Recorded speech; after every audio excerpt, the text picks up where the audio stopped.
গাঁৱৰ পূজাখন বাৰু কেনেকৈ মিছ কৰোঁ কওকচোন।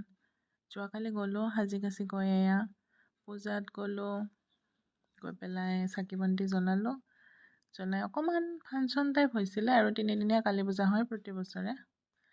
এই গৈ পেলাই শুই থাকিলোঁ ৰাতি। পিছদিনাখন এয়া মায়ে ভাতৰ থালি দিছে, তাকে খালোঁ দিয়ক আৰু উপায়তো নাই। খোৱাদটো ভালে মই জানে আপোনালোকে। এনেকৈ খাই বৈ আকৌ ঘৰলৈ ডিউটিলৈ উভতিলোঁ। এয়া বাছৰ আগৰ চিটত বহি লৈছোঁ পূৰা লৈ পেলাই আহি আছোঁ আৰু আহি পালোঁ মোৰ মৰমৰ ঠাইখিনি। এয়া চেল্ফ লাভ দেই ৰাইজ।